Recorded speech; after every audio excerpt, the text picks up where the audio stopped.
الحمد للہ وکفا وسلام علی عبادہ الذین اصطفى اما بعد فاعوذ باللہ من الشیطان الرجیم بسم اللہ الرحمن الرحیم رب اشرح لی صدری ویسر لی امری واحلل عقدۃ من لسانی یفقہوا قولی۔ السلام علیکم ورحمۃ اللہ وبرکاتہ۔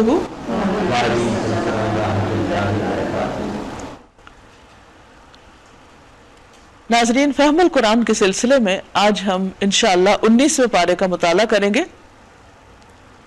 قرآن مجید پڑھنا کار ثواب ہے، ایک ایک حرف پر 10 نیکیاں ملتی ہیں۔ نبی صلی اللہ علیہ وسلم نے فرمایا، جس نے اللہ کی کتاب میں سے ایک حرف پڑھا اسے اس کے بدلے ایک نیکی دی جائے گی، اور ہر نیکی کا ثواب 10 گنا ہے۔ میں نہیں کہتا کہ الف لام میم ایک ہے، یعنی ایک حرف ہے، بلکہ الف ایک حرف ہے، لام ایک حرف ہے اور میم بھی ایک حرف ہے۔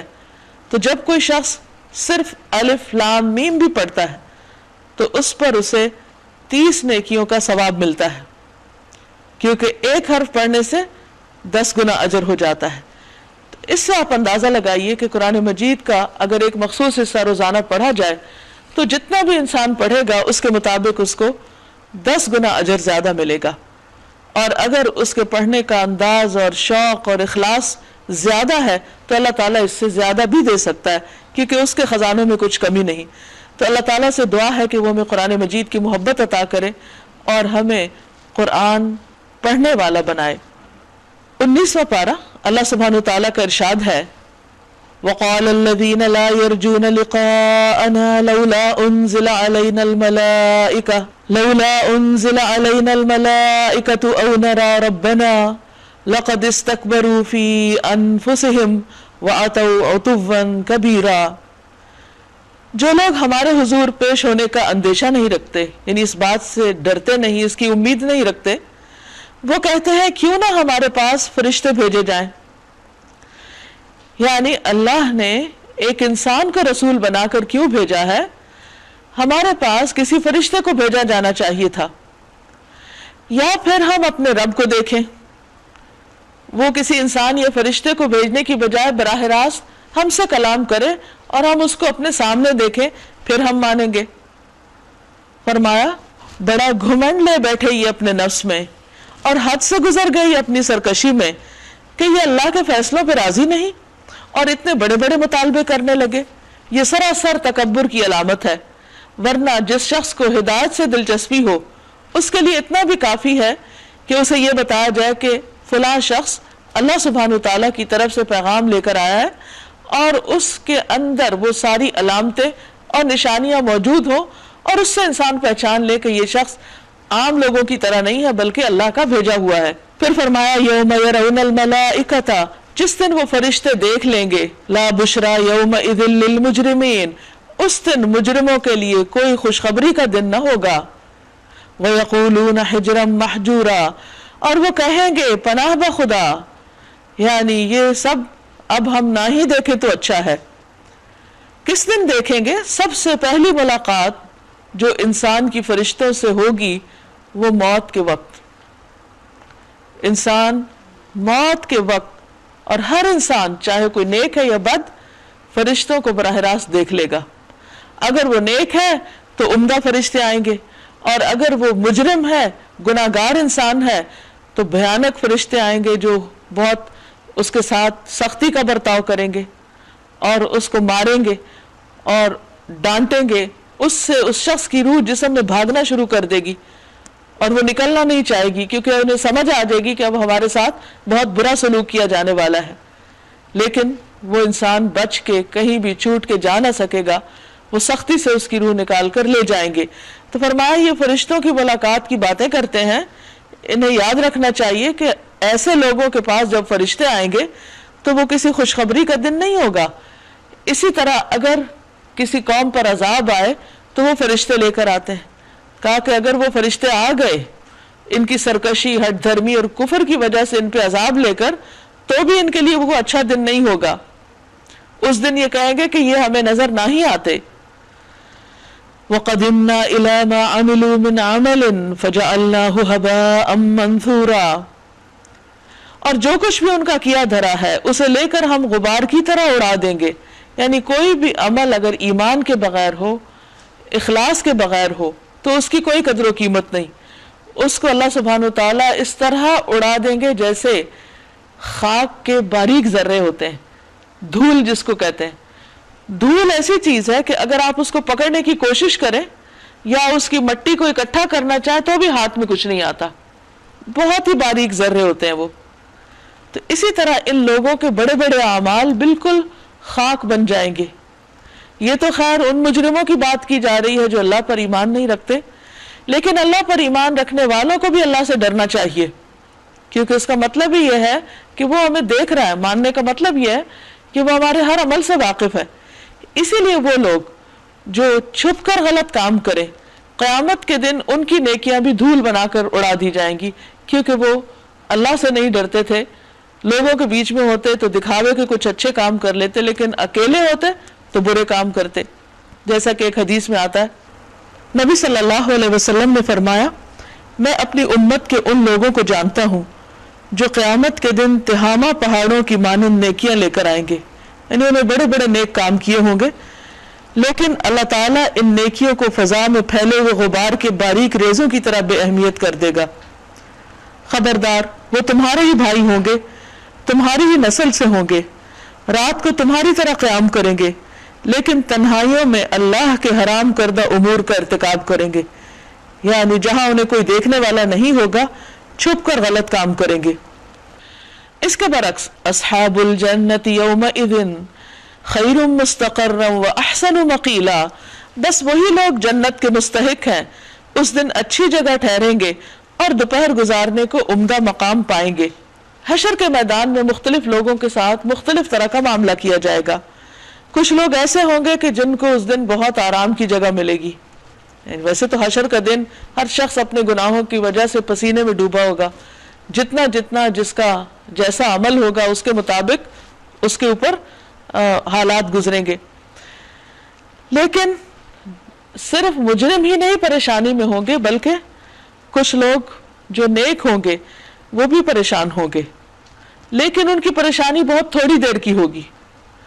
نبی صلی اللہ علیہ وسلم نے فرمایا، قسم ہے اس ذات کی جس کے ہاتھ میں میری جان ہے، قیامت کا عظیم الشان اور خوفناک دن مومن کے لیے بہت ہلکا کر دیا جائے گا، حتیٰ کہ اتنا ہلکا جتنا دنیا میں ایک فرض نماز پڑھنے کا وقت ہوتا ہے.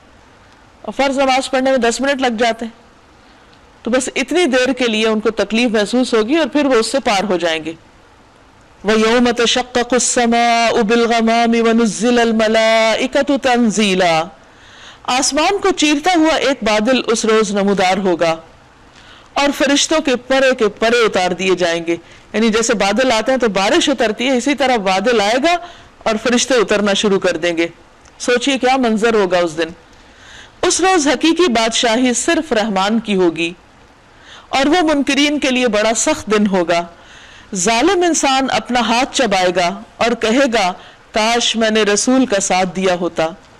آج دنیا میں تو انسان اپنی مرضی سے زندگی بسر کرنا چاہتے ہیں، اپنے طریقے ایجاد کرنا چاہتے ہیں، لیکن اس دن انسان اس بات کی حسرت اور تمنا کرے گا کہ کاش رسول کی پیروی کی ہوتی.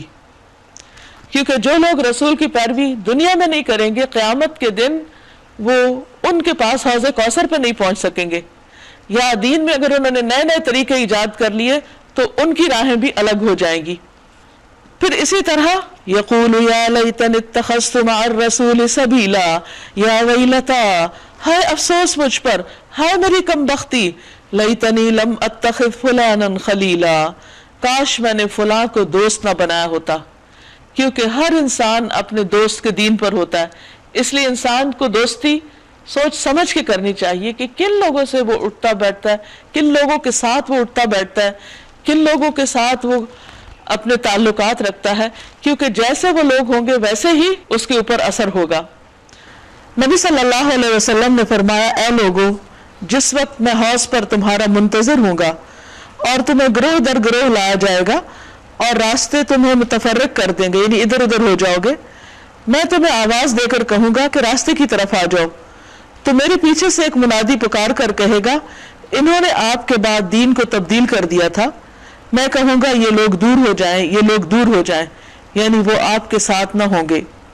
اور انسان اس وقت اپنا ہاتھ کاٹے گا، یعنی سخت ندامت اور سخت اپنے آپ پر غصہ کرے گا کہ میں نے غلط دوستی کیوں اختیار کی. اس کے بہکانے میں آ کر میں نے وہ نصیحت نہ مانی جو میرے پاس آئی تھی. کیونکہ بعض اوقات انسان کا دل اگر نرم بھی پڑتا ہے نا کہ میں کوئی اللہ کے راستے میں اچھا کام کروں، عبادت کروں یا صدقہ خیرات کروں یا کسی کی مدد کروں، تو انسان ہمیشہ اپنے منصوبے، اپنے پروگرام اپنے دوستوں کے ساتھ شیئر کرتا ہے کہ میں یہ کرنے جا رہا ہوں. اگر اچھے دوست ہیں تو اسے انکریج کرتے ہیں، ہاں بھی تمہارا خیال تو بہت اچھا ہے، گڈ لک، اچھا ہے، جاؤ کرو. لیکن اس کے برعکس اچھے دوست نہ ہو تو وہ اس کو روک دیتے ہیں کہ اس کے کرنے کی کیا ضرورت ہے، اچھا فلاں کی مدد کرو گے، وہ تو ہٹا کٹا ہے، اس کی مدد کی ضرورت نہیں. تو اچھے لوگ انسان کو اچھے کاموں میں مدد دیتے ہیں اور برے لوگ اچھے کاموں میں رکاوٹ بنتے ہیں. تو اس لیے یہاں وہ صاف وجہ بتائے گا کہ اس کے بہکانے میں آ کے میں نے نصیحت نہیں مانی تھی جو میرے پاس آئی تھی. نبی صلی اللہ علیہ وسلم نے فرمایا انسان اپنے دوست کے دین پر ہوتا ہے، اس لیے تمہیں غور کرنا چاہیے کہ تم کسے اپنا دوست بنا رہے ہو. شیطان انسان کے حق میں بڑا ہی بے وفا نکلا، یعنی سب سے بڑا دشمن تو انسان کا پھر شیطان ہے کہ جو اس کے دل میں وسوسے ڈالتا ہے. کہتے ہیں کہ جب انسان صدقہ کرتا ہے تو 70 شیطانوں کے جبڑے توڑ کے صدقے کے قابل ہوتا ہے، کیونکہ اس نے بندے کے ہاتھ پکڑے ہوئے ہوتے ہیں کہ یہ تم نے نہیں کرنا. کئی قسم کی تعویلیں اس کے اندر ڈالتا ہے، کہ خوف ڈالتا ہے کہ تم فقیر ہو جاؤ گے، اور طرح طرح کے وسوسے کہ پتہ نہیں جس کو دے رہے اس پہ لگے گا بھی کہ نہیں، فلاں مستحق نہیں ہے، ایسا ہے ویسا ہے، اور اس کے نتیجے میں انسان بالکل بخل کرتا ہے. اور رسول کہے گا اے میرے رب، میری قوم کے لوگوں نے اس قرآن کو نشانہ تضحیک بنا لیا تھا. وقال الرسول یا رب ان قوم اتخذوا هذا القرآن مہجورا. اور رسول کہیں گے اے میرے رب، میری قوم کے لوگوں نے اس قرآن کو چھوڑ دیا تھا یا نشانہ تضحیک بنا لیا تھا.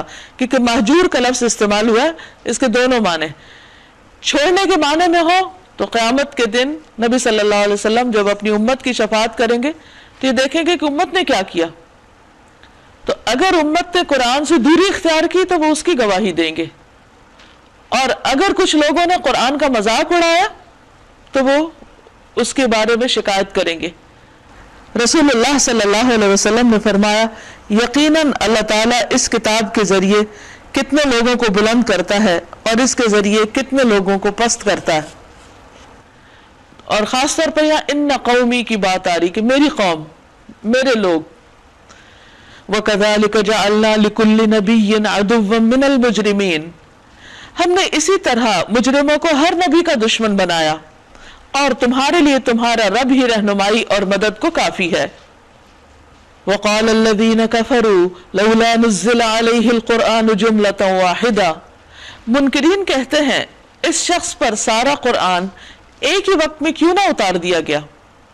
ان کو بڑا اس پر اعتراض ہوتا تھا کہ یہ تھوڑا تھوڑا کیوں اترتا ہے، ایک ہی کتاب دے دی جاتی اور ہر ایک پڑھ لیتا.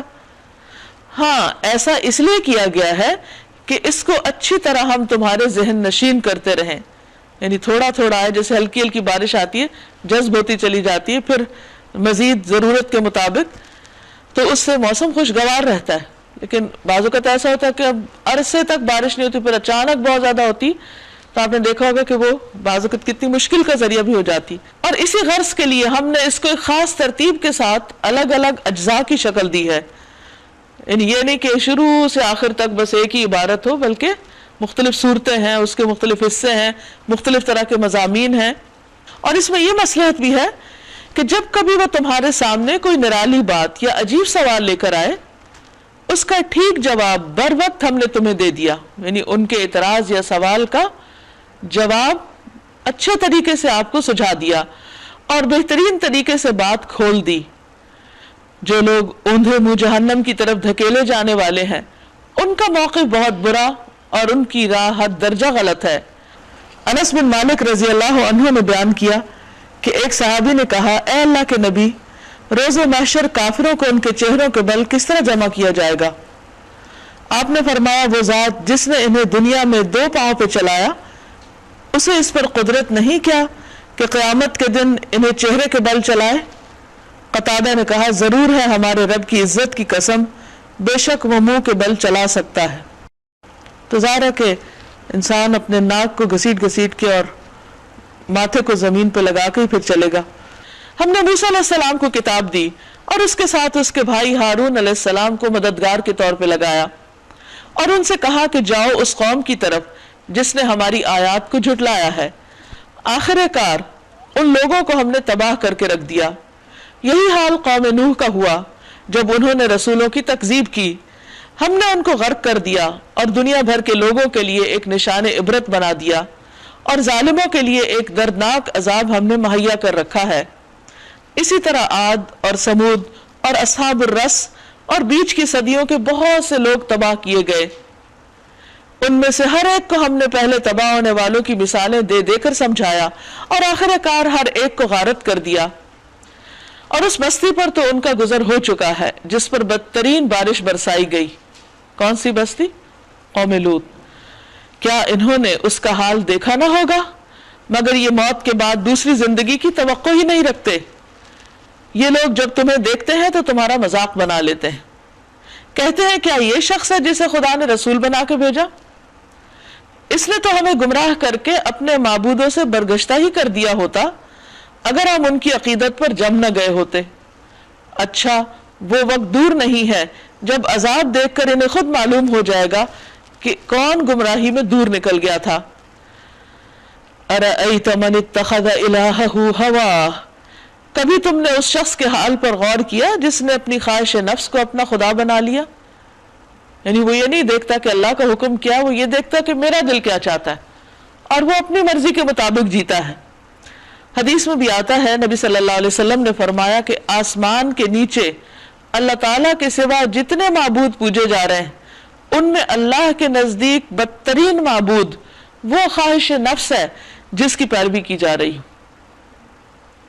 یعنی انسان باہر کے معبودوں کو کیا پوجے گا؟ وہ سب سے بڑا تو اپنے اندر کے بت کو پوجتا ہے، کیونکہ اس کی اطاعت کرتا ہے، اس کی بات مانتا ہے۔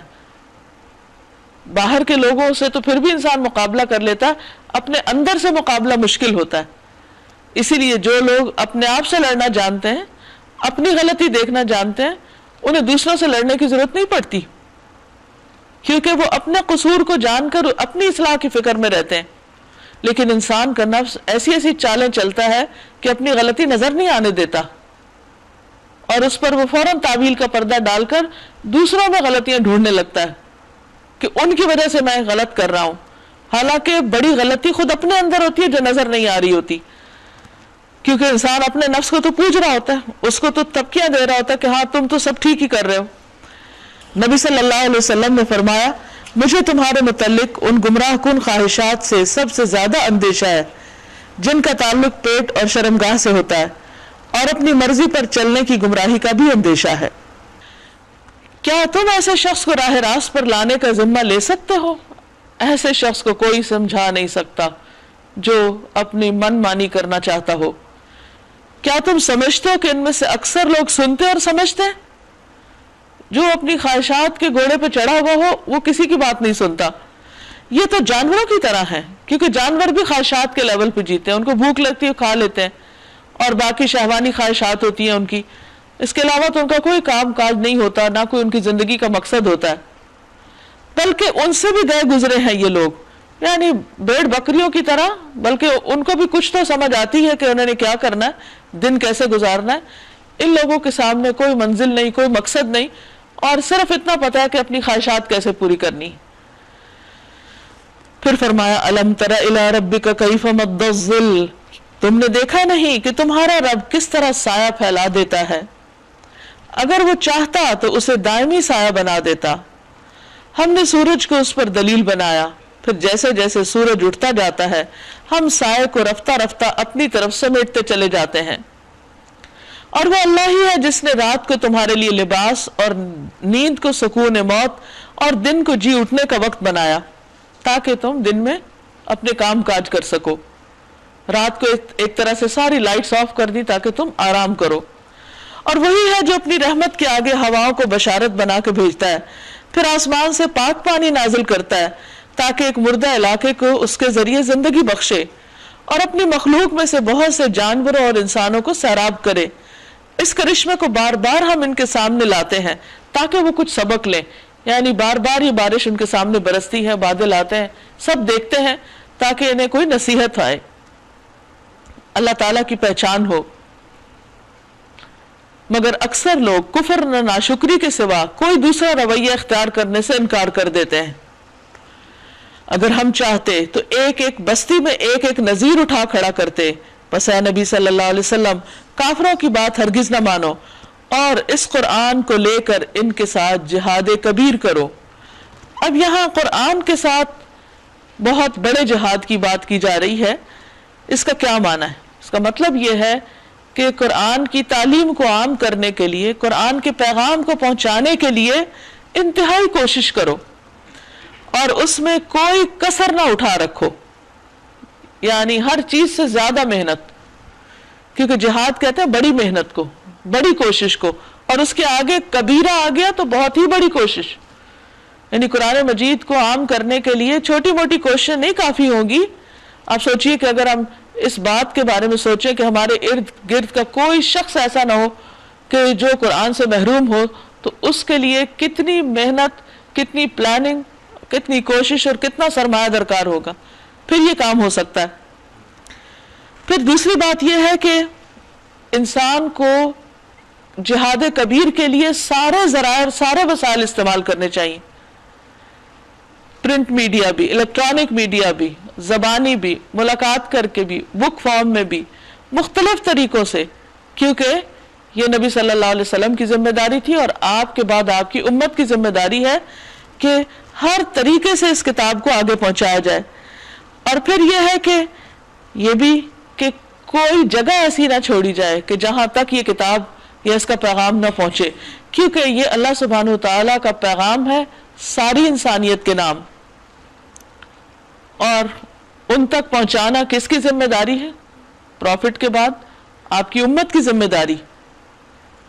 اور وہی ہے جس نے دو سمندروں کو ملا رکھا ہے، ایک لذیذ اور شیریں، دوسرا تلخ اور شور، اور دونوں کے درمیان ایک پردہ حائل ہے، ایک رکاوٹ ہے جو انہیں گڈمڈ ہونے سے روک رہی ہے. یعنی بعض اوقات سمندر میں ایسی جگہ نظر آتی ہیں جہاں دو رنگ کے پانی ساتھ ساتھ چل رہے ہوتے ہیں اور وہ آپس میں گڈمڈ نہیں ہوتے، یا اسی طرح میٹھا اور کھاری پانی ساتھ ساتھ چل رہا ہوتا ہے. تو یہ اللہ کی قدرت کی نشانیاں ہیں. اور وہی ہے جس نے پانی سے ایک بشر پیدا کیا، پھر اس سے نسب اور سسرال کے دو الگ الگ سلسلے چلائے. تیرا رب بڑا ہی قدرت والا ہے. یہاں اب کچھ ایسی چیزوں کا ذکر کیا جا رہا ہے جن کے دو پہلو ہیں. جیسے انسان کے لیے دیکھنے کی چیزوں میں پانی کے دو رنگ، یا یعنی کہ دو مختلف چیزیں ساتھ ساتھ چل رہی ہیں، اسی طرح انسانوں کے رشتوں میں دو مختلف طرح کے رشتے، ایک سسرالی اور ایک جو ہے نسب کا، یہ دونوں اپنی نوعیت کے اعتبار سے مختلف ہیں، لیکن ان دونوں کو انسان ساتھ لے کر چلے تو اس میں انسان کی کامیابی. لیکن عام طور پر انسان ایک کی طرف جھک جاتا ہے اور دوسرے کا حق ادا نہیں کرتا. فرمایا تیرا رب بڑی ہی قدرت والا ہے. اس خدا کو چھوڑ کر لوگ ان کو پوج رہے ہیں جو نہ ان کو نفع پہنچا سکتے ہیں نہ نقصان. اور اوپر سے مزید یہ کہ کافر اپنے رب کے مقابلے میں ہر باغی کا مددگار بنا ہوا ہے. اے محمد صلی اللہ علیہ وسلم، آپ کو تو ہم نے بس ایک مبشر اور نذیر بنا کر بھیجا ہے کہ جو اچھا کام کریں ان کو خوشخبری دیں، جو برا کریں ان کو خبردار کریں. ان سے کہہ دیجئے کہ میں اس کام پر تم سے کوئی اجرت نہیں مانگتا، کوئی مال نہیں چاہتا. میری اجرت بس یہی ہے کہ جس کا جی چاہے وہ اپنے رب کا راستہ اختیار کر لے. وَتَوَكَّلْ عَلَى الْحَيِّ الَّذِي لَا يَمُوتُ. اے محمد صلی اللہ علیہ وسلم، اس خدا پر بھروسہ رکھیے جو زندہ ہے اور کبھی نہیں مرنے والا. لیکن انسان کی کمزوری کیا ہے عام طور پر؟ کہ انسان اپنے جیسے انسانوں کا سہارا لیتے ہیں، ان سے امیدیں وابستہ کرتے ہیں، ان کو اپنا رازق سمجھ لیتے ہیں. تو یہاں یہ بتایا جا رہا ہے کہ آپ اللہ کے اوپر بھروسہ کریں، کیونکہ اللہ تعالیٰ کا سہارا ایسا سہارا ہے جو کبھی بھی ختم ہونے والا نہیں، اس کو کبھی بھی موت نہیں آئے گی۔ وَسَبِّحْ بِحَمْدِهِ، اور اس کی تعریف کے ساتھ اس کی تسبیح کیجئے۔ وَكَفَى بِهِ بِذُنُوبِ عِبَادِهِ خَبِيرًا، کہ اپنے بندوں کے گناہوں سے بس اسی کا باخبر ہونا کافی ہے۔ الَّذِي خَلَقَ السَّمَاوَاتِ وَالْأَرْضَ وَمَا بَيْنَهُمَا فِي 6 أَيَّامٍ ثُمَّ اسْتَوَى عَلَى الْعَرْشِ الرَّحْمَنُ فَاسْأَلْ بِهِ خَبِيرًا، وہ جس نے 6 دنوں میں زمین اور آسمانوں کو اور ان ساری چیزوں کو بنا کر رکھ دیا جو آسمان اور زمین کے درمیان ہیں، پھر وہ عرش پر مستوی ہوا۔ رحمان، اس کی شان کسی جاننے والے سے ہی پوچھو کہ کون ہے وہ۔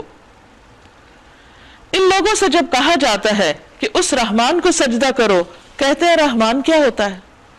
یعنی کفار مکہ اللہ سبحانہ وتعالیٰ کی اس صفت سے ناواقف تھے۔ کیا بس جسے تو کہہ دے ہم اسی کو سجدہ کرتے رہیں؟ یہ دعوت ان کی نفرت میں الٹا اور اضافہ کر دیتی ہے۔ جس طرح فرعون نے موسیٰ علیہ السلام سے کہا تھا ما رب العالمین، یہ رب العالمین کیا ہوتا ہے؟ اسی طرح کفار مکہ کہتے تھے یہ رحمان کیا ہوتا ہے؟ یعنی کس قدر ناشکری کی بات ہے کہ انسان اپنے رب کو ہی نہ پہچانے۔ انسان جس چیز سے دلچسپی رکھتا ہے، جس چیز سے اس کا مطلب ہوتا ہے، اس کی تو گہرائیوں میں جا کے اس کے ہر معاملے کو پرکھتا ہے، دیکھتا ہے، اس کے ایک ایک پہلو کو جاننے کی کوشش کرتا ہے۔ تو کیا اللہ تعالیٰ کا بندوں پر اتنا حق بھی نہیں کہ بندے اس کو جانے، اس کو پہچانے، صرف اس کے نام نہیں اس کے صفات کو بھی جانے؟ تو یہ چیز بندے کے حق میں درست نہیں۔ پھر فرمایا تبارک الذی جعل فی السماء بروجا وجعل فیہا سراجا وقمرا منیرا، بہت بابرکت ہے وہ جس نے آسمان میں برج بنائے اور اس میں ایک چراغ اور ایک چمکتا چاند روشن کیا۔ یہ اللہ سبحانہ وتعالیٰ کی قدرت ہے کہ کس طرح اس نے انسان کی ضروریات کو پورا کیا۔ دن کو وہ لائٹ دی جو جتنے وولٹ ہمیں چاہیے تھے، اور رات کو ٹھنڈی ٹھنڈی روشنی، اور وہ بھی چند راتوں کو زیادہ اور باقی کم، اور چاند کا گھٹنا اور بڑھنا بھی دراصل اللہ سبحانہ وتعالیٰ کی نشانیوں میں سے ایک عظیم نشانی۔ وہی ہے جس نے رات اور دن کو ایک دوسرے کا جانشین بنایا، ایک کے بعد ایک آتا ہے ریگولرلی، کبھی اس میں کوئی ڈسکرپنسی نہیں ہوئی، کوئی فرق نہیں پڑا۔ ہر اس شخص کے لیے اس میں نشانی ہے جو سبق لینا چاہے یا شکر گزار ہونا چاہے، یعنی ہر شخص اپنے اپنے مزاج کے مطابق ان چیزوں سے سبق لیتا ہے، یعنی غفلت سے بیدار ہو جاتا ہے اگر وہ چیزیں اس کو واقعی صحیح معنوں میں نظر آ رہی۔ مثلا آپ دیکھیے کہ ابراہیم علیہ السلام نے سورج کو دیکھا تھا تو کتنا بڑا سبق لیا، چاند کو دیکھا، تارے کو دیکھا تو کتنی بڑی حقیقت پہ پہنچ گئے کہ یہ خدا نہیں ہو سکتے کیونکہ یہ ڈوب جاتے ہیں۔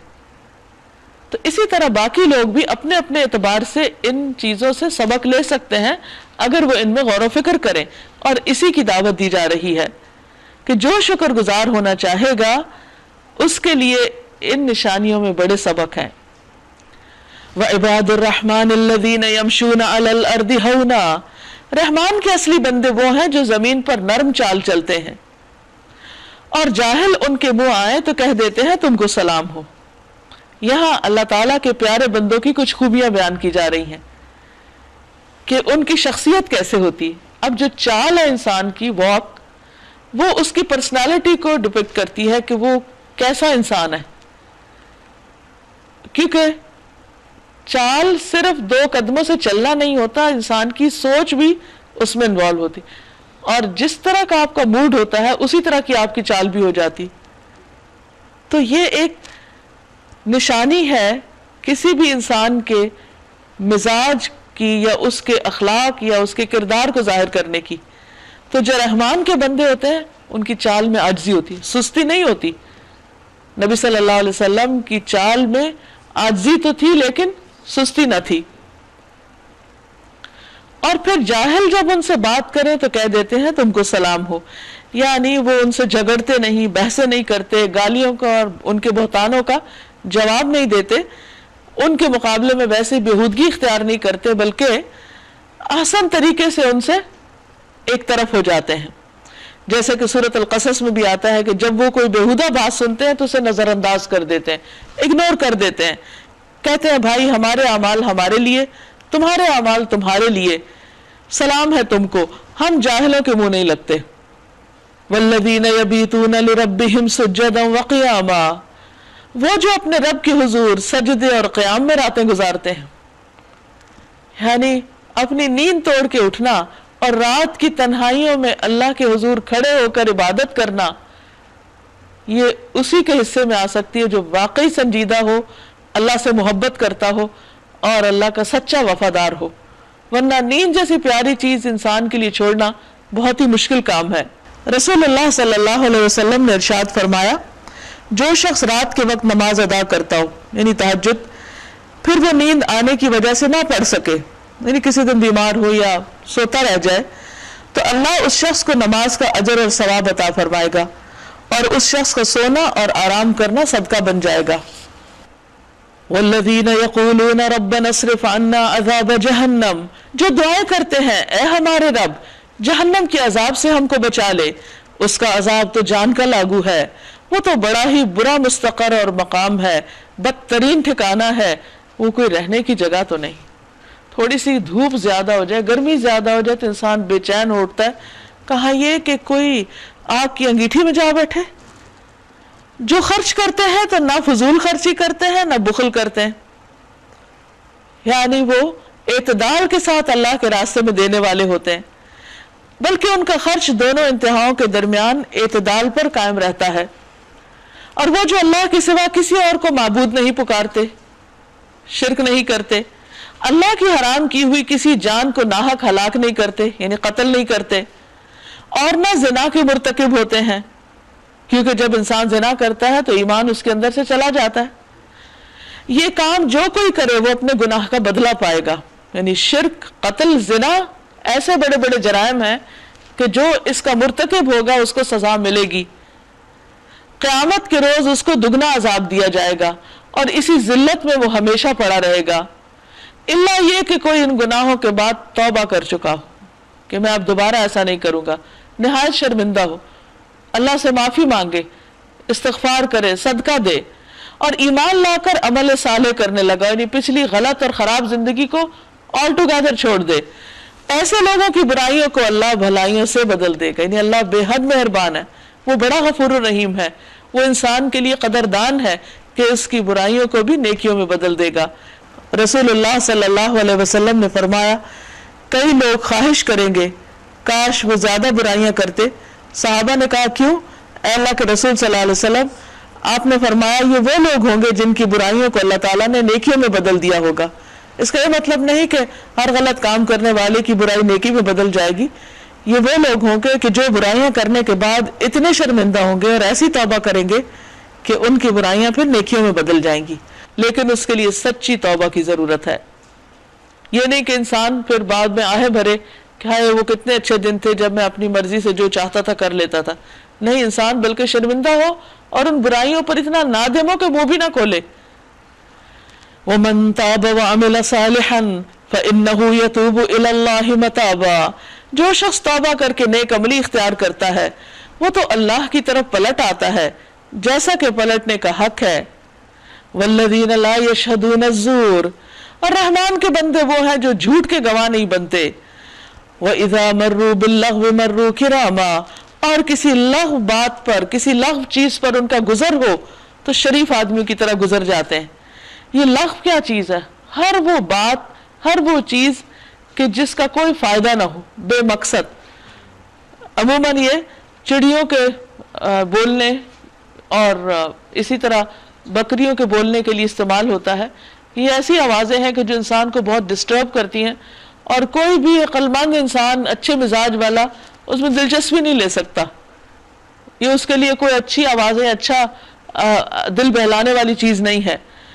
تو اسی طرح جو لوگ لغو پر، فضول قسم کی گفتگو اور بیکار باتوں کے پاس سے گزرتے ہیں تو ایسی مجلسوں میں ان کا دل نہیں لگتا اور وہاں بیٹھ نہیں سکتے، بلکہ اچھے طریقے سے الگ ہو جاتے ہیں.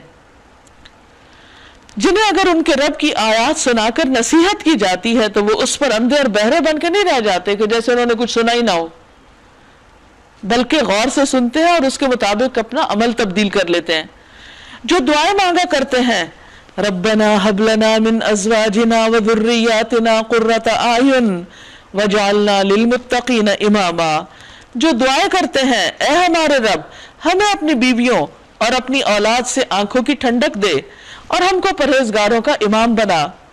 یہ ہیں وہ لوگ جو اپنے صبر کا پھل منزل بلند کی شکل میں پائیں گے، یعنی جنت میں ان کے لیے بلند عمارتیں ہوں گی، آداب و تسلیمات سے ان کا استقبال ہوگا، وہاں ہمیشہ ہمیشہ وہ رہیں گے، کیا ہی اچھا ہے وہ مستقر اور مقام۔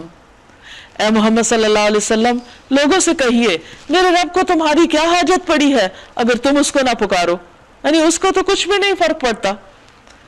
اب کہ اگر تم نے جھٹلا دیا تو انقریب وہ سزا پاؤ گے کہ جان چھڑانی محال ہوگی، یعنی اللہ کو جھٹلانے والوں کے لیے پھر انجام اچھا نہیں۔ سورۃ الشعراء بسم اللہ الرحمن الرحیم، شروع اللہ کے نام سے جو بے انتہا مہربان نہایت رحم فرمانے والا ہے۔ طاسیم میم تلک آیات الکتاب المبین، طاسیم میم یہ کتاب مبین کی آیات ہیں، یعنی ایسی کتاب جو اپنے مطلب بیان کرنے میں بالکل روشن اور واضح ہے، اس میں کوئی مبہم باتیں نہیں، جو ہر شخص سن کر پڑھ کر سمجھ سکتا ہے کہ یہ کتاب کس طرف بلا رہی ہے، کس چیز سے روکتی ہے، کیا حق ہے کیا باطل ہے، کیا اچھا ہے کیا برا ہے، سب کو سمجھ میں آتا ہے۔ اے محمد صلی اللہ علیہ وسلم شاید آپ اس غم میں اپنی جان کھو دیں کہ یہ لوگ ایمان نہیں لاتے، کیونکہ آپ کو سخت پریشانی ہوتی تھی کہ لوگ اپنے انجام اور مستقبل کے بارے میں کیوں نہیں فکر مند ہوتے۔ ہم چاہیں تو آسمان سے ایسی نشانی نازل کر سکتے ہیں کہ ان کی گردنیں اس کے آگے جھک جائیں۔ ان لوگوں کے پاس رحمان کی طرف سے جو نئی نصیحت بھی آتی ہے یہ اس سے منہ موڑ لیتے ہیں۔ فَقَدْ كَذَّبُوا فَسَيَأْتِيهِمْ أَنبَاءُ مَا كَانُوا بِهِ يَسْتَهْزِئُونَ، اب کہ یہ جھٹلا چکے ہیں ان قریب ان کو اس چیز کی حقیقت مختلف طریقوں سے معلوم ہو جائے گی جس کا یہ مذاق اڑاتے رہے ہیں۔ اور کیا انہوں نے کبھی زمین پر نگاہ نہیں ڈالی کہ ہم نے کتنی کثیر مقدار میں ہر طرح کی عمدہ نباتات پیدا کی ہیں؟ یقیناً اس میں ایک نشانی ہے مگر ان میں سے اکثر ماننے والے نہیں، اور حقیقت یہ ہے کہ تیرا رب زبردست بھی ہے اور رحیم بھی ہے۔ ان فی ذلک لآیہ وما کان اکثرهم مؤمنین وان ربک لہو العزیز الرحیم، یعنی اور نشانیاں کس لیے مانگتے ہیں؟ زمین میں ایک بیج کا جا کر اتنا زبردست درخت بن کے نکلنا کیا یہ کسی معجزے سے کم ہے؟ لیکن بہت سے لوگ یہ ساری نشانیاں دیکھتے ہوئے بھی اللہ کی قدرت کی، اللہ کو پہچانتے نہیں، اس کو مانتے نہیں۔ اور تیرا رب زبردست ہے، رحیم بھی ہے، وہ چاہے تو زبردستی بنوا لے لیکن وہ ایسا نہیں کرتا، اور وہ رحیم ہے اسی لیے مہلت دیے جا رہا ہے۔ انہیں اس وقت کا قصہ سناؤ جبکہ تمہارے رب نے موسیٰ علیہ السلام کو پکارا، یعنی اللہ تعالیٰ نے موسیٰ علیہ السلام کو پکار کے بات کی ان سے کہ ظالم قوم کے پاس جاؤ، فرعون کی قوم کے پاس، کیا وہ ڈرتے نہیں؟ اس نے عرض کیا اے میرے رب مجھے خوف ہے کہ وہ مجھے جھٹلا دیں گے، میرا سینہ گھٹتا ہے، میری زبان نہیں چلتی، آپ ہارون کی طرف رسالت بھیجیں، اور مجھ پر ان کے ہاں ایک جرم کا الزام بھی ہے، اس لیے میں ڈرتا ہوں کہ وہ مجھے قتل کر دیں گے۔ یعنی اشارہ ہے موسیٰ علیہ السلام کے اس قتل کی طرف جو ان سے بلا ارادہ ہو گیا تھا قبطی کا۔ قال کلا، فرمایا ہرگز نہیں، تم دونوں جاؤ ہماری نشانیاں لے کر، ہم تمہارے ساتھ سب کچھ سنتے رہیں گے۔ فرعون کے پاس جاؤ اور اس سے کہو ہم کو رب العالمین نے اس لیے بھیجا ہے کہ تو بنی اسرائیل کو ہمارے ساتھ جانے دے، یعنی ہم بنی اسرائیل کی آزادی چاہتے ہیں کہ وہ اپنے وطن واپس چلے جائیں۔ یہ لوگ مصر میں یوسف علیہ السلام کے دور میں آئے تھے اور شروع میں بہت عزت کے ساتھ رہے، آہستہ آہستہ پھر فرعونیوں نے ان کو غلام بنا لیا۔ موسیٰ علیہ السلام کو اللہ تعالیٰ نے یہ مشن دیا تھا کہ وہ ان کو فرعون کے ظلم و ستم سے نجات دلائیں، تو موسیٰ علیہ السلام نے اپنا مدعا جو تھا وہ صاف جا کر بتایا کہ میں یہ چاہتا ہوں تم سے۔ فرعون نے کہا کیا ہم نے تجھ کو اپنے ہاں بچہ سا نہیں پالا تھا؟ تو نے اپنی عمر کے کئی سال ہمارے ہاں گزارے، اس کے بعد کر گیا جو کچھ کے کر گیا، تو بڑا ہی احسان فراموش آدمی ہے۔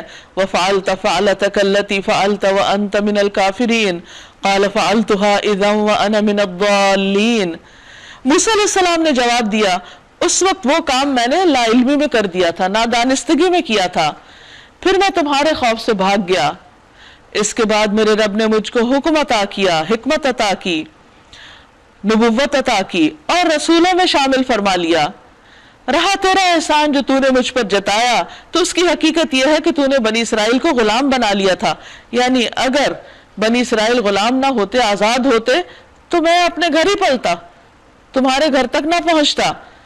فرعون نے کہا اور یہ رب العالمین کیا ہوتا ہے؟ وما رب العالمین، موسیٰ علیہ السلام نے کہا آسمانوں اور زمین کا رب اور ان سب چیزوں کا رب جو آسمان و زمین کے درمیان ہیں، اگر تم یقین کرنے والے ہو۔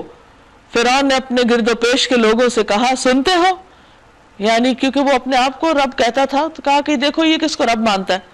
موسیٰ علیہ السلام نے کہا تمہارا رب بھی، یعنی تم رب نہیں ہو، تمہارا رب کوئی اور ہے، اور تمہارے ان آباء و اجداد کا رب بھی جو گزر چکے ہیں۔ فرعون نے حاضرین سے کہا تمہارے یہ رسول صاحب جو تمہاری طرف بھیجے گئے بالکل ہی پاگل معلوم ہوتے ہیں۔ موسیٰ علیہ السلام نے بالکل مائنڈ نہیں کیا اور نہ اس بحث میں پڑے، بولے مشرق اور مغرب اور جو کچھ ان کے درمیان ہے سب کا رب، اگر آپ لوگ کچھ عقل رکھتے ہیں۔ فرعون نے کہا اگر تو نے میرے سوا کسی اور کو معبود مانا تو تجھے بھی ان لوگوں میں شامل کر دوں گا جو قید خانوں میں پڑے سڑ رہے ہیں۔ دھمکی دے دی، یعنی ہونا تو یہ چاہیے تھا کہ بات کا جواب بات سے دیا جاتا، دلیل سے دیا جاتا، لیکن چونکہ کوئی جواب تو تھا نہیں تو اس لیے اس نے دھمکی دی کہ اچھا اگر تو نہیں مانے گا تو تجھے قید کر دیا جائے گا۔ موسیٰ علیہ السلام نے کہا اگرچہ میں لے آؤں تیرے سامنے ایک صریح چیز، نشانی لے آؤں اپنی نبوت کی، معجزات دکھا دوں، پھر بھی نہیں۔ فرعون نے کہا اچھا تو لے آ اگر تو سچا ہے۔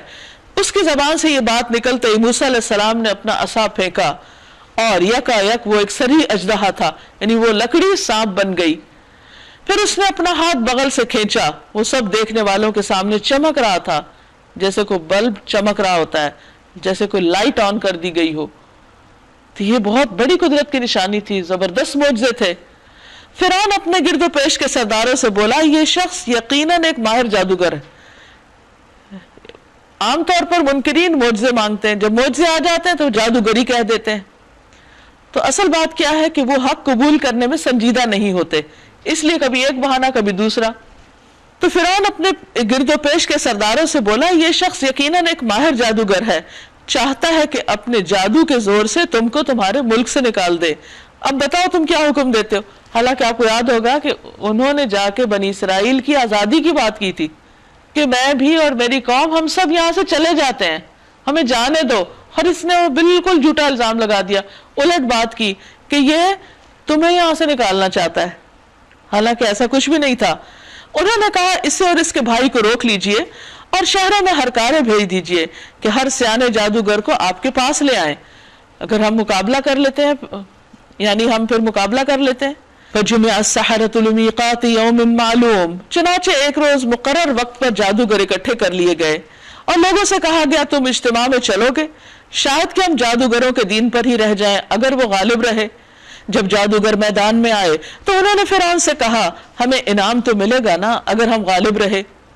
اب پیغمبر نے آ کے تو کچھ نہیں مانگا تھا، لیکن جادوگروں نے تو آتے ہی اپنے انعامات کے مطالبے کیے۔ اس سے بھی فرق پتہ چلتا ہے کہ پیغمبر کا اخلاق کیا ہوتا ہے، وہ کیا مطالبہ کرتا ہے، اور جادوگر کے مطالبے کیا ہوتے ہیں، یہ اس کی خواہشات کیا ہوتی ہیں۔ اس نے کہا ہاں اور تم اس وقت مقربین میں شامل ہو جائے گی، یعنی تمہارا یہ بہت بڑا انعام ہوگا کہ تم فرعون کے قریب ہو جاؤ گے۔ موسیٰ علیہ السلام نے کہا پھینکو جو تمہیں پھینکنا ہے۔ انہوں نے فوراً اپنی رسیاں اور لاٹھیاں پھینک دی اور بولے فرعون کے اقبال سے ہم ہی غالب رہیں گے۔ بندہ مومن تو جب کوئی ایسا کام کرتا ہے تو بسم اللہ پڑھتا ہے، اللہ کا نام لیتا ہے، لیکن جادوگر ظاہر ہے کہ فرعون کی قوم میں سے تھے تو انہوں نے فرعون کے نام سے کام کیا۔ پھر موسیٰ علیہ السلام نے اپنا عصا پھینکا تو یکا یک وہ ان کے جھوٹے کرشموں کو ہڑپ کرتا چلا جا رہا تھا۔ اس پر سارے جادوگر بے اختیار سجدے میں گر پڑے اور بول اٹھے کہ ہم مان گئے رب العالمین کو، موسیٰ اور ہارون کے رب کو علیہم السلام، کیونکہ وہ اپنے فن کے ماہر تھے۔ انہیں سمجھ آ رہی تھی کہ جادو کس کو کہتے ہیں اور جو موسیٰ علیہ السلام کے پاس ہے وہ کیا چیز ہے، وہ جادو نہیں ہے۔ اس لیے انہوں نے اس کو خدا کی نشانی سمجھتے ہوئے ایمان قبول کر لیا، اسلام لے آئے۔ فرعون نے کہا تم موسیٰ کی بات مان گئے اس سے پہلے کہ میں اجازت دیتا؟ ضرور یہ تمہارا بڑا ہے جس نے تمہیں جادو سکھایا۔ ایک اور الزام، اچھا ابھی تمہیں معلوم ہو جاتا ہے میں تمہارے ہاتھ پاؤں مخالف سمتوں سے کٹواؤں گا اور تم سب کو سولی چڑھا دوں گا۔ پھر دھمکیاں، یعنی کوئی دلیل نہیں، صرف دھمکیاں۔ انہوں نے جواب دیا کچھ پرواہ نہیں، ہم اپنے رب کے حضور پہنچ جائیں گے۔ ایسا پکا ایمان تھا کہ انہیں یہ دھمکی بھی کچھ خوف زدہ نہ کر سکی، اور ہمیں توقع ہے کہ ہمارا رب ہمارے گناہ معاف کر دے گا کیونکہ سب سے پہلے ہم ایمان لائے ہیں۔ ہم نے موسیٰ علیہ السلام کو وحی بھیجی کہ راتوں رات میرے بندوں کو لے کر نکل جاؤ، تمہارا پیچھا کیا جائے گا۔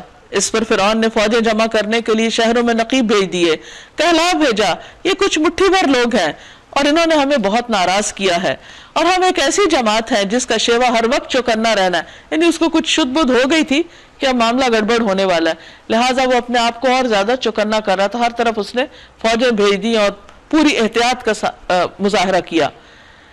اس طرح ہم انہیں ان کے باغوں اور چشموں اور خزانوں اور ان کی بہترین قیام گاہوں سے نکال لائے، یعنی اس کی ساری احتیاط ختم ہو گئی اور اس کے کسی کام نہ آئی۔ موسیٰ علیہ السلام اپنی امت کو لے کے نکلے، یعنی اپنی قوم کو لے کر دریا کی طرف نکلے، اور پیچھے سے فرعون بھی ساری قوم کو لے کے آ گیا، اور یوں ہم انہیں باغوں چشموں وغیرہ سے نکال لائے۔ صبح ہوتے ہی یہ لوگ ان کے تعاقب میں چل پڑے۔ جب دونوں گروہوں کا آمنا سامنا ہوا تو موسیٰ علیہ السلام کے ساتھی پکار اٹھے ہم تو پکڑے گئے۔ موسیٰ علیہ السلام نے کہا ہرگز نہیں، میرے ساتھ میرا رب ہے، ان معی ربی سیہدین، وہ ضرور میری رہنمائی فرمائے گا۔ ہم نے موسیٰ علیہ السلام کو وحی کے ذریعے سے حکم دیا کہ مارو اپنا عصا سمندر پر، یکا یک سمندر پھٹ گیا اور اس کا ہر ٹکڑا ایک عظیم الشان پہاڑ کی طرح ہو گیا، اور پانی کو بند باندھ دیا اس نے۔ اسی جگہ ہم دوسرے گروہ کو بھی قریب لے آئے، یعنی جو سڑک بنی تھی پانی کے اندر عین دریا میں، اس پر بنی اسرائیل گزر کر پار ہو گئے تو پیچھے سے فرعونی بھی اس کے اوپر آ کے کھڑے ہو گئے۔ اب کیا ہوا؟ موسیٰ اور ان سب لوگوں کو جو اس کے ساتھ تھے ہم نے بچا لیا اور دوسروں کو غرق کر دیا۔ یعنی جب تک موسیٰ علیہ السلام کی قوم گزر رہی تھی تو پانی رکا ہوا تھا، جب وہ گزر گئی پیچھے سے فرعونی آیا تو پانی واپس آ ملا، سب ڈوب گئے۔ اس واقعے میں ایک نشانی ہے، ان فی ذلک لآیہ وما کان اکثرهم مؤمنین وان ربک لہو العزیز الرحیم، مگر ان میں اکثر لوگ ماننے والے نہیں، اور حقیقت یہ ہے کہ تیرا رب زبردست بھی ہے اور رحیم بھی۔ وَاتْلُ عَلَيْهِمْ نَبَأَ إِبْرَاهِيمَ، اور انہیں ابراہیم علیہ السلام کا قصہ سناؤ۔ اذ قال لأبیہ وقومہ ما تعبدون، جبکہ اس نے اپنے باپ اور اپنی قوم سے پوچھا یہ کیا چیزیں ہیں جن کو تم پوجتے ہو؟ انہوں نے جواب دیا کچھ بت ہیں جن کی ہم پوجا کرتے ہیں اور انہی کی سیوا میں ہم لگے رہتے ہیں۔ اس نے پوچھا کیا یہ تمہاری بات سنتے ہیں جب تم انہیں پکارتے ہو، یا تمہیں کچھ نفع نقصان بھی دیتے ہیں؟ انہوں نے جواب دیا نہیں، بلکہ ہم نے اپنے باپ دادا کو ایسا ہی کرتے ہوئے پایا ہے۔ اس پر ابراہیم علیہ السلام نے کہا کبھی تم نے آنکھیں کھول کر ان چیزوں کو دیکھا بھی جن کی بندگی تم اور تمہارے پچھلے باپ دادا بجا لاتے رہے؟ میرے تو یہ سب دشمن ہیں، پھر سوائے رب العالمین کے جس نے مجھے پیدا کیا، الذی خلقنی فہو یہدینی، جس نے مجھے پیدا کیا پھر وہی میری رہنمائی کرتا ہے، والذی هو یطعمنی ویسقینی، وہی جو مجھے کھلاتا اور پلاتا ہے، وَإِذَا مَرِضْتُ فَهُوَ يَشْفِينِي، اور جب میں بیمار ہو جاتا ہوں تو وہی مجھے شفا دیتا ہے، والذی یمیتنی ثم یحیینی، وہی جو مجھے موت دے گا پھر مجھے دوبارہ زندگی دے گا، والذی اطمع ان یغفر لی خطیئتی یوم الدین، اور جس سے میں امید رکھتا ہوں کہ روز جزا میں وہ میری خطا معاف کر دے گا۔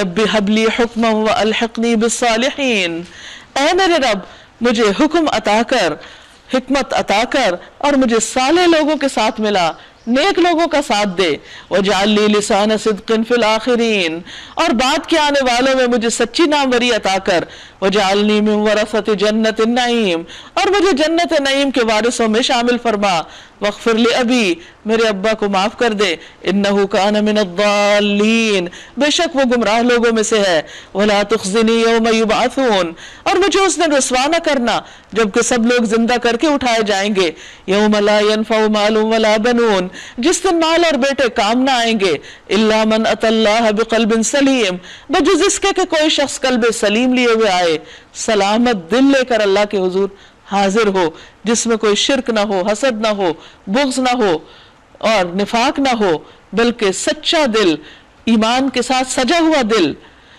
وَأُزْلِفَتِ الْجَنَّةُ لِلْمُتَّقِينَ، اور جنت متقی لوگوں کے قریب لے آئی جائے گی۔ وَبُرِّزَتِ الْجَحِيمُ لِلْغَاوِينَ، اور دوزخ بہکے ہوئے لوگوں کے سامنے کر دی جائے گی۔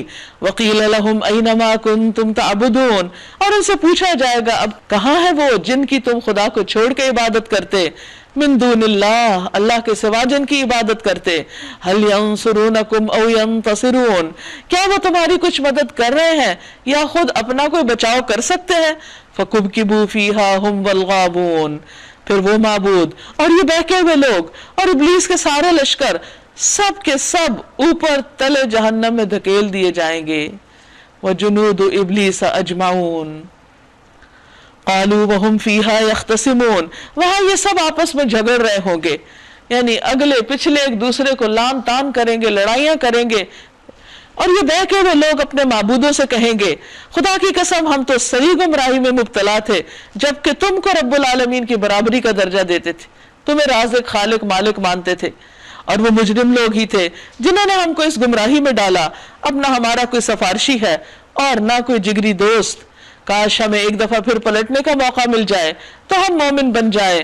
ان فی ذلک لآیہ وما کان اکثرهم مؤمنین وان ربک لہو العزیز الرحیم، یقیناً اس میں ایک بڑی نشانی ہے مگر ان میں سے اکثر لوگ ایمان لانے والے نہیں، اور حقیقت یہ ہے کہ تیرا رب زبردست بھی ہے اور رحیم بھی ہے۔ کذبت قوم نوح المرسلین، قوم نوح نے رسولوں کو جھٹلایا۔ یاد کرو جب کہ ان کے بھائی نوح علیہ السلام نے ان سے کہا تھا کیا تم ڈرتے نہیں ہو، میں تمہارے لیے ایک امانت دار رسول ہوں۔ فاتقوا اللہ وأطیعون، لہذا تم اللہ سے ڈرو اور میری اطاعت کرو، میں اس کام پر تم سے کسی اجر کا طالب نہیں ہوں، میرا اجر تو رب العالمین کے ذمہ ہے، بس تم اللہ سے ڈرو اور میری اطاعت کرو۔ قالوا انؤمن لك واتبعك الارذلون، انہوں نے جواب دیا کیا ہم تجھے مان لیں حالانکہ تیری پیروی رذیل لوگوں نے کیا ہے، یعنی معاشرے کے جو بہت کم تر غریب قسم کے لوگ ہیں وہ تیرے پیروکار ہیں۔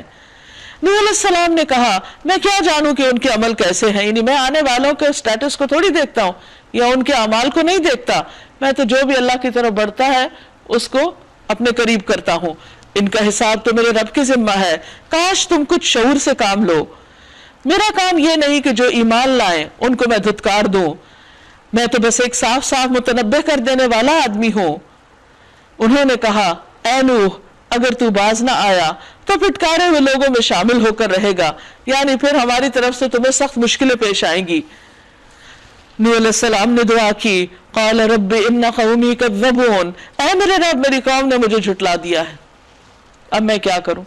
فافتح بینی و بینہم فتحا ونجنی ومن معی من المؤمنین، اب میرے اور ان کے درمیان دو ٹوک فیصلہ کر دے اور مجھے اور جو مومن میرے ساتھ ہیں ان کو نجات دے دے، ان کو بچا لے۔ فَأَنْجَيْنَاهُ وَمَن مَّعَهُ فِي الْفُلْكِ الْمَشْحُونِ، آخر کار ہم نے اس کو اور اس کے ساتھیوں کو ایک بھری ہوئی کشتی میں بچا لیا۔ وہ کشتی بہت بڑی کشتی تھی جسے نوح علیہ السلام نے کافی عرصے میں تیار کیا، کہتے ہیں کہ 3 منزلہ تھی اور مختلف فلورز پر مختلف قسم کی مخلوق تھی، تو وہ بھری ہوئی تھی، تو اس کشتی کو ہم نے بچا لیا۔ ثم اغرقنا بعد الباقین، اور اس کے بعد باقی سب کو غرق کر دیا، یعنی جو اس میں سوار نہیں ہوئے سب ڈوب گئے۔ ان فی ذلک لآیہ وما کان اکثرهم مؤمنین وان ربک لہو العزیز الرحیم، یقیناً اس میں ایک نشانی ہے مگر ان میں سے اکثر لوگ ماننے والے نہیں ہیں، اور حقیقت یہ ہے کہ تیرا رب زبردست بھی ہے اور رحیم بھی، یعنی اللہ تعالیٰ پچھلی قوموں کے واقعات سنا کر ان کو سمجھا رہے ہیں کہ ان کی مثالوں سے عبرت پکڑو، کہیں ایسا نہ ہو کہ تمہارا انجام بھی انہی کی طرح ہو، لیکن اکثر لوگ ماننے والے نہیں، وہ ان مثالوں اور واقعات سے سبق نہیں لیتے۔ عاد نے رسولوں کو جھٹلایا، یاد کرو جب کہ ان کے بھائی ہود نے ان سے کہا تھا کیا تم ڈرتے نہیں، میں تمہارے لیے ایک امانت دار رسول ہوں، لہٰذا تم اللہ سے ڈرو اور میری اطاعت کرو۔ میں اس کام پر تم سے کسی اجر کا طالب نہیں، میرا اجر تو رب العالمین کے ذمہ ہے۔ یہ تمہارا کیا حال ہے کہ ہر اونچے مقام پر لا حاصل ایک یادگار عمارت بنا ڈالتے ہو اور بڑے بڑے قصر تعمیر کرتے ہو، گویا تمہیں ہمیشہ رہنا ہے۔ نبی صلی اللہ علیہ وسلم نے فرمایا بندے کو اس کے ہر ایک خرچ کرنے میں ثواب ملتا ہے، مگر مٹی میں یا عمارت میں خرچنے کا ثواب نہیں ملتا، یعنی جو شان و شوکت کے لیے صرف بنا لی گئی ہیں چیزیں، ورنہ مسجدیں بنانا یا اچھی جگہ تعمیر کرنا اس کا اجر اپنی جگہ ہے، وہ تو ایک ایک اینٹ لگانے کا بھی اجر ہے۔ اور جب کسی پر ہاتھ ڈالتے ہو تو جبار بن کر ڈالتے ہو، پس تم لوگ اللہ سے ڈرو اور میری اطاعت کرو، ڈرو اس سے جس نے تمہیں وہ کچھ دیا ہے جو تم جانتے ہو، یعنی ساری نعمتیں، تمہیں جانور دیے، اولادیں دیں، باغ دیے، چشمے دیے۔ مجھے تمہارے حق میں ایک بڑے دن کے عذاب کا ڈر ہے کہ ساری نعمتیں پا کر تم اس کا شکر ادا نہیں کرتے تو پھر بالآخر تمہاری پکڑ ہو جائے گی۔ انہوں نے جواب دیا تو نصیحت کر یا نہ کر ہمارے لیے سب یکساں ہے، یہ باتیں تو یوں ہی ہوتی چلی آئی ہیں اور ہم عذاب میں مبتلا ہونے والے نہیں۔ آخرکار انہوں نے اسے جھٹلا دیا اور ہم نے ان کو ہلاک کر دیا۔ ان فی ذلک لآیہ وما کان اکثرهم مؤمنین وان ربک لہو العزیز الرحیم، یقیناً اس میں ایک نشانی ہے مگر ان میں سے اکثر لوگ ماننے والے نہیں، اور حقیقت یہ ہے کہ تیرا رب زبردست بھی ہے اور رحیم بھی۔ کذبت ثمود المرسلین، سمود نے رسولوں کو جھٹلایا۔ یاد کرو جب کہ ان کے بھائی صالح علیہ السلام نے ان سے کہا کیا تم ڈرتے نہیں، میں تمہارے لیے ایک امانت دار رسول ہوں، لہٰذا تم اللہ سے ڈرو اور میری بات مانو، اطاعت کرو۔ اس کام پر میں تم سے کسی اجر کا طالب نہیں، میرا اجر تو رب العالمین کے ذمہ ہے۔ کیا تم ان سب چیزوں کے درمیان جو یہاں ہیں بس یوں ہی اطمینان سے رہنے دیے جاؤ گے؟ یعنی یہ میلے اسی طرح چلتے رہیں گے اور یہ رونقیں اور نعمتیں تمہارے پاس رہیں گی اور ختم نہیں ہوں گی؟ ان باغوں اور چشموں میں، ان کھیتوں اور نخلستانوں میں جن کے خوش رس بھرے ہیں، تم پہاڑ کھود کھود کر فخریان میں عمارتیں بناتے بلا ضرورت۔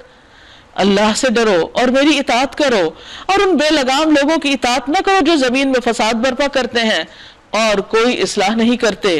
انہوں نے جواب دیا تو محض ایک سحر زدہ آدمی ہے، جادوگر قرار دیا، یعنی کہ جادو کا اثر ہے تم پر، تو ہم جیسے ایک انسان کے سوا اور کیا ہے؟ یعنی ان کو اہمیت نہ دی، ان کی بات کی قدر نہ کی۔ لاؤ کوئی نشانی اگر تم سچے ہو۔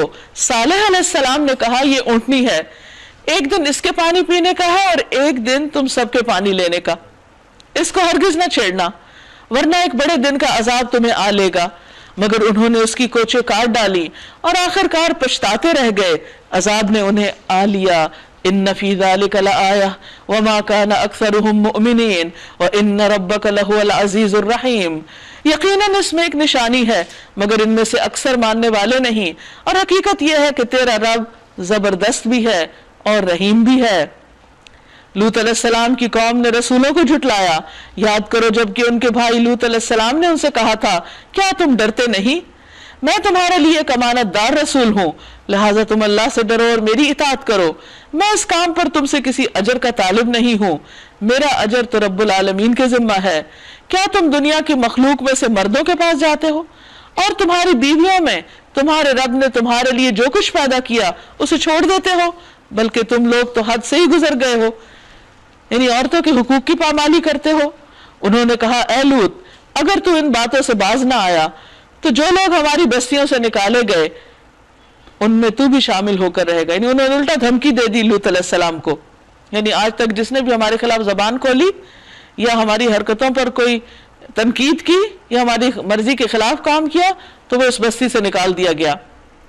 انہوں نے کہا اے لوط اگر تو ان باتوں سے باز نہ آیا جو لوگ ہماری بستیوں سے نکالے گئے ہیں ان میں تو بھی شامل ہو کر رہے گا، یعنی تمہیں معلوم نہیں کہ آج تک جس کسی نے ہمارے خلاف زبان کھولی یا ہماری حرکتوں پر کوئی تنقید کی یا ہماری مرضی کے خلاف کوئی کام کیا تو وہ ہماری بستی میں نہ رہ سکا، وہ یہاں سے نکال دیا گیا، تو تم بھی انہی میں شامل ہو جاؤ گے۔ اس نے کہا تمہارے کرتوتوں پر جو لوگ کوڑ رہے ہیں میں ان میں شامل ہوں، یعنی میں تم سے اگری نہیں کرتا۔ پھر دعا کی رب نجنی و اہلی مما یعملون، اے پروردگار مجھے اور میرے اہل و عیال کو ان کی بد کرداریوں سے نجات دے، یعنی ایسی بستی میں رہنا بڑا مشکل کام ہے، تو ہمیں بچا لے۔ آخر کار ہم نے اسے اور اس کے سب اہل و عیال کو بچا لیا، ایک بڑھیا یعنی ان کی بیوی جو پیچھے رہ جانے والوں میں تھی کیونکہ وہ اپنے شوہر سے خیانت کرتی تھی۔ پھر باقی ماندہ لوگوں کو ہم نے تباہ کر دیا اور ان پر برسائی ایک برسات، بڑی ہی بری بارش تھی جو ان ڈرائے جانے والوں پر نازل ہوئی۔ ان فی ذلک لآیہ وما کان اکثرهم مؤمنین وان ربک لہو العزیز الرحیم، یقیناً اس میں ایک نشانی ہے مگر ان میں سے اکثر ماننے والے نہیں، اور حقیقت یہ ہے کہ تیرا رب زبردست بھی ہے اور رحیم بھی ہے۔ کذب اصحاب الایکۃ المرسلین، اصحاب الایکہ نے رسولوں کو جھٹلایا۔ اذ قال لهم شعیب الا تتقون، یاد کرو جب کہ شعیب علیہ السلام نے ان سے کہا تھا کیا تم ڈرتے نہیں ہو؟ انی لکم رسول امین، میں تمہارے لیے ایک امانت دار رسول ہوں۔ فاتقوا اللہ واطیعون، لہذا تم اللہ سے ڈرو اور میری اطاعت کرو۔ وما اسألکم علیہ من اجر، اس کام پر میں تم سے کوئی اجر نہیں مانگتا۔ ان اجری الا علی رب العالمین، میرا اجر تو رب العالمین کے ذمہ ہے۔ اوفوا الکیل ولا تکونوا من المخسرین، پیمانے ٹھیک بھرو اور کسی کو گھاٹا نہ دو۔ وزنوا بالقسطاس المستقیم، صحیح ترازو سے تولو اور لوگوں کو ان کی چیزیں کم نہ دو۔ ولا تبخسوا الناس اشیاءهم، لوگوں کو ان کی چیزیں ان کے حق کم نہ دو۔ نبی صلی اللہ علیہ وسلم نے فرمایا اللہ تعالیٰ کا ارشاد ہے کہ 3 طرح کے لوگ ایسے ہوں گے جن کا قیامت کے دن میں مدعی بنوں گا۔ ان میں سے ایک وہ شخص جس نے کوئی مزدور اجرت پر رکھا، اس سے پورا کام لیا لیکن اس کی مزدوری نہیں دی۔ وَلَا تَعْثَوْا فِي الْأَرْضِ مُفْسِدِينَ، اور زمین میں فساد پھیلانے والے بن کے مت پھرو۔ وَاتَّقُوا الَّذِي خَلَقَكُمْ وَالْجِبِلَّةَ الْأَوَّلِينَ، اور اس ذات کا خوف کرو جس نے تمہیں اور گزشتہ نسلوں کو پیدا کیا، سب انسانوں کو۔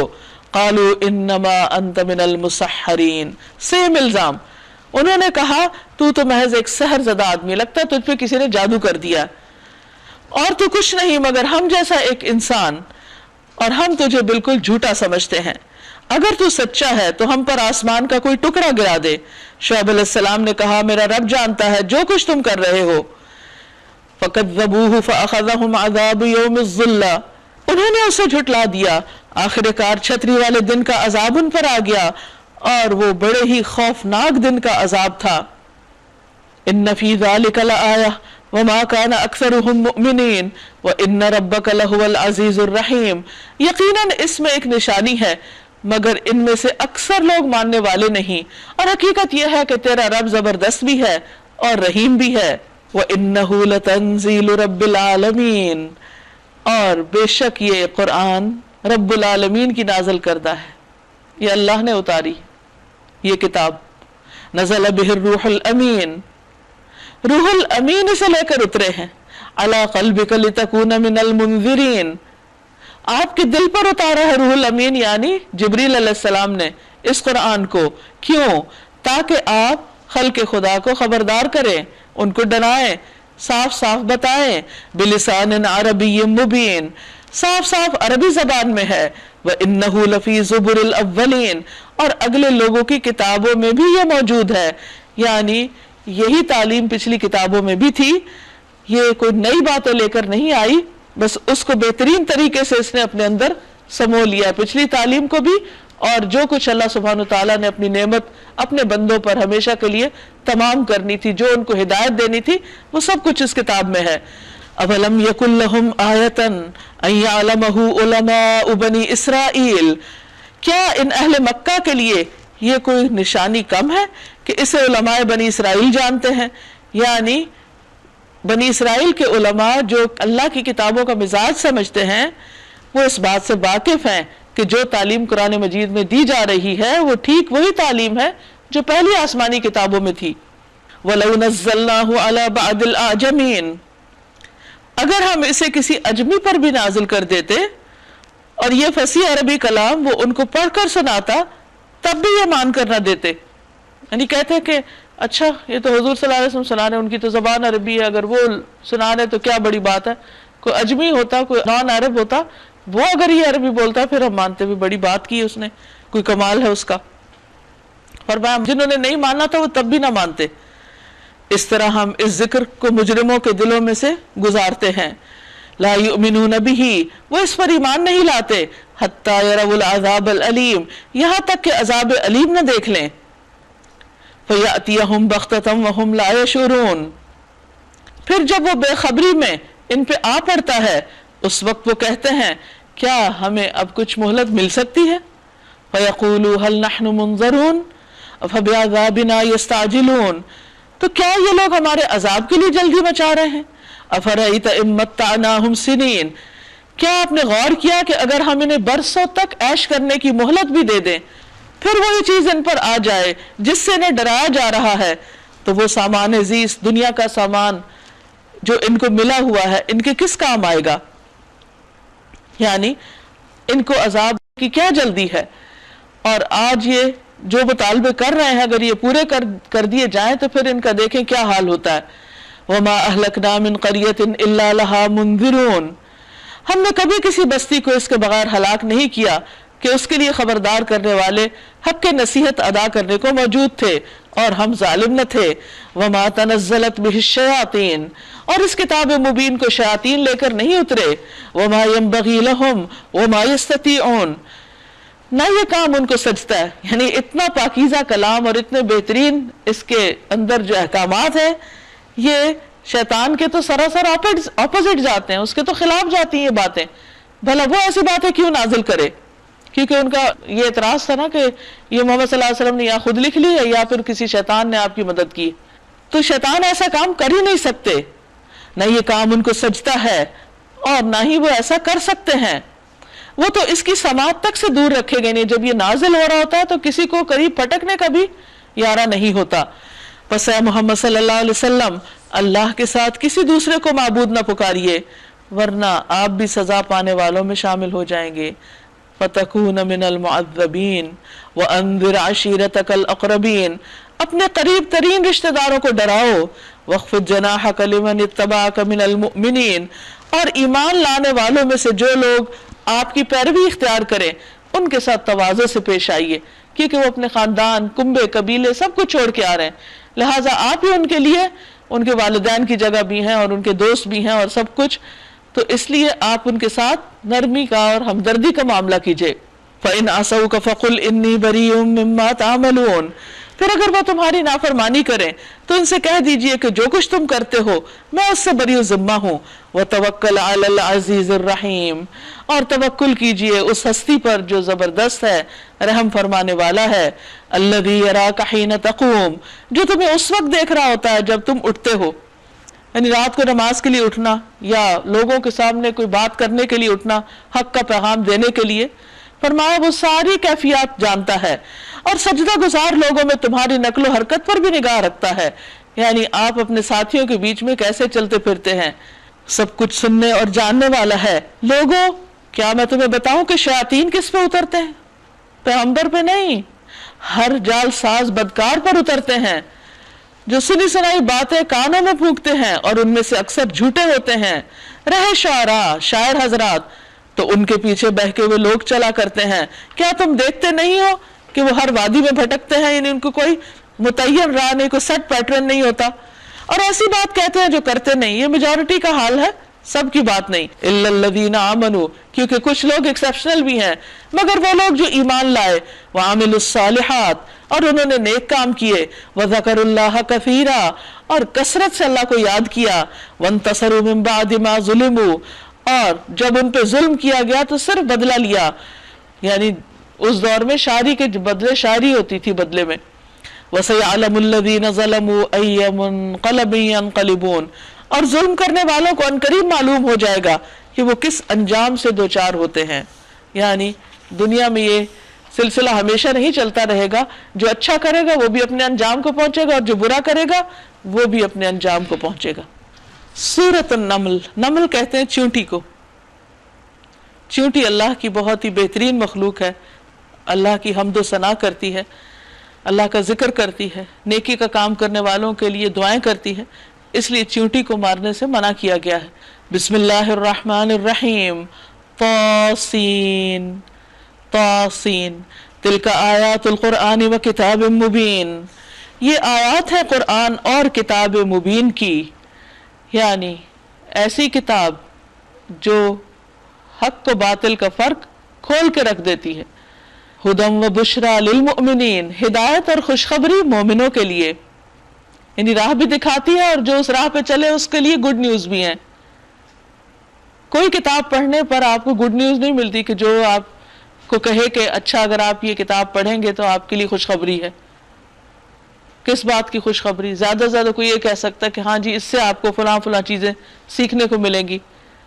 لیکن یہ کتاب جو راہ دکھاتی ہے وہ سب سے درست اور اجر عظیم کی راہ ہے، وہ بہترین مستقبل کی راہ ہے، سیکیور مستقبل، کہ جس میں انسان کو کسی قسم کی پھر کوئی پریشانی نہیں ہوگی.